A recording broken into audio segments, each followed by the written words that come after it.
नमस्कार दोस्तों। फिर आज निश्चित कर ही लिया कि वो अपनी कविताओं की सीरीज़ को आज समाप्त करेंगे और आपको इस सीरीज़ का जो आखिरी कविता थी, इससे थोड़ी देर पहले मैंने आपको उर्दू वाली कविता सुनाई थी जो जनाब कैफ़ी आज़मी की नज़्म का एक हिस्सा थी। और अब मैं आपको सुनाने जा रहा हूँ वो हिंदी वाली कविता जिसको लेके मैंने आपसे ये सारा जो कन्वर्सेशन है ये शुरू किया था। तो वो हिंदी वाली कविता उनके कवि का नाम भी आज बताऊंगा। सबसे पहले उन लोगों को बहुत बहुत धन्यवाद जिन लोगों ने फ़ोन करके मुझे बताया कि उन्होंने उनका नाम पहचान लिया। जी हाँ, आपने बिल्कुल सही पहचाना था। और उस कविता की याद दिलाने के लिए मैं आपको उस कविता का पहला वाला बंद जो मैंने आपको सुनाया था एक बार फिर से सुनाता हूँ। चांदनी तरुके तले अभिसार तम से कर रही है, ओस गालों पर कली के चुंबनों सी झर रही है। रात के उभरे उरोज़ों में छुपाए चाँद मुखड़ा, वो लता तरु की जवानी बाहों में भर रही है। आँधियाँ अंगड़ा रही हैं आज कण कण में धरा के, आँधियाँ अंगड़ा रही हैं आज कण कण में धरा के। आज ठंडी दृष्टि की चोली गरम बोली नरम है, आज तुम मुझसे न शर्माओ तुम्हें मेरी कसम है। ये जो कवि कहता है ना, आज तुम मुझसे न शर्माओ तुम्हें मेरी कसम है, ये उर्दू वाली कविता से मैं इसी चीज़ के लिए आपको बार बार तुलना करता था। इसमें कवि कन्विंस करना चाहता है अपने माशूक को कि आज तुम ना समझाओ, क्योंकि प्रकृति में इतना प्यार है, ज़माने में इतना प्यार है, इतनी सारी चीज़ें हैं और इसलिए तुम मुझसे ना शर्माओ। लेकिन ये कविता आगे चलते चलते और भी ज़्यादा श्रृंगारिक होती चली जाती है। इस कविता में करीब 11 या 12 बंद थे, मुझे 5 के आसपास याद रहेंगे, वही मैंने आपको सुनाए होंगे। आज आखिरी है, ये आखिरी मैंने आपको पहले दिन से संभाल के रखा है। आज सुनाता हूँ, फिर से सुनिएगा कितना ज़्यादा श्रृंगारिक होता है कि बाहुओं की घाटियों में ये नदी जैसी जवानी, बाहुओं की, अरे मैंने आपको सुनाना शुरू कर दिया। खैर चलिए मैं बताता हूँ कि कवि का नाम है डॉक्टर गोपाल दास नीरज। आपने नाम सुना होगा, गोपाल दास नीरज का नाम तो सभी ने सुना होगा और हमारी उम्र के लोगों ने तो बहुत ही सुना होगा।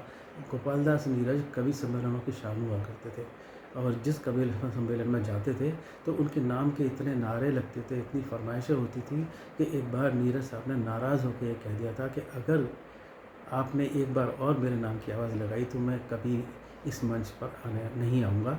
और मेरे ख्याल से 1 या 2 शहर ऐसे थे जहाँ उन्होंने नहीं जाने का वादा किया और वो नहीं गए। खैर उनके बारे में तो आपको बहुत कुछ पढ़ने को मिल जाएगा, लेकिन जो मेरी आपसे गुजारिश है कि अगर आपको ये वाली कविता कहीं पूरी लिखी हुई दिखे आपको नेट पर या कहीं भी किसी भी पुस्तक में भी, तो आप कृपया मुझे भेजिएगा, क्योंकि ये मेरे पास नहीं है पूरी, और जो जितनी थी मैंने आपको सुनाई। खैर चलिए आगे की बात सुनिए। बाहुओं की घाटियों में ये नदी जैसी जवानी, आज बंधने को हुई लाचार लेकर आग पानी। बाहुओं की घाटियों में ये नदी जैसी जवानी, आज बंधने को हुई लाचार लेकर आग पानी। आज अधरों से अधर पर लिख दो गीत कोई, आज अधरों पर अधर से लिख दो गीत कोई, और पढ़ लो सब आँख से अनकही मेरी कहानी।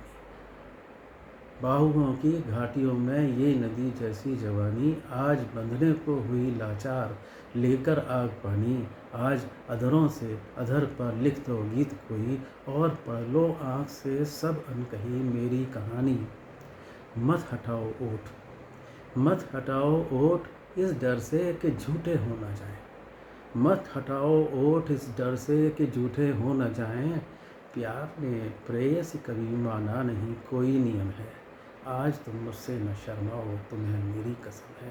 प्यार ने प्रेयसी कभी माना नहीं कोई नियम है, आज तुम मुझसे न शर्माओ तुम्हें मेरी कसम है।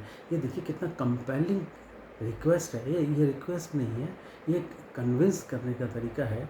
वो अपने माशूक को कन्विंस करता है कवि, और ये नीरज ने लिखा था।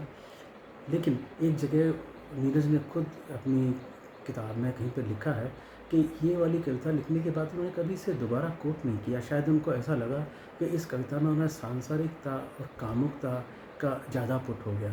हो सकता है इसीलिए उनके किसी चीज़ में ये कविता का मुझे दोबारा दिखाई नहीं दिया। नेट पर मैंने बहुत कोशिश की, अगर आपको मिलता है तो मुझे उसका लिंक ज़रूर भेजें या उसे पोस्ट कर दें या पूरा का पूरा मुझे बता दें। मैं आपका बहुत शुक्रगुज़ार रहूँगा। चलिए, आप लोगों ने मुझे इतना कुछ सुना। ये 2 कविताएँ मैंने आपस में एक-दूसरे के जस्टअपोज़ करके सुनाई, लेकिन इस मेरा ये कभी भी ये इरादा नहीं है कि किसी कविता को किसी से तुलना की जाए। मैं 2 भावनाओं की तुलना करना चाहता था। दोनों भावनाएँ एक दूसरे के प्रति बहुत ही ज़्यादा ईमानदार हैं और इसलिए मैंने आपको सुनाया। आपको अच्छा लगा, उसके लिए आपको धन्यवाद। मुझे ये बताते हुए खुशी हो रही है कि सिर्फ़ फ़ेसबुक पे ही 800 से ज़्यादा व्यूज़ हुए हैं मेरी कविताओं के, जिनके लिए मैं अपने सारे सुनने वालों का बहुत आभारी हूँ। हाँ, सुनिए, पसंद कीजिए, यूट्यूब पर भी रहेगा और फ़ेसबुक पर तो है ही। धन्यवाद। Thank you.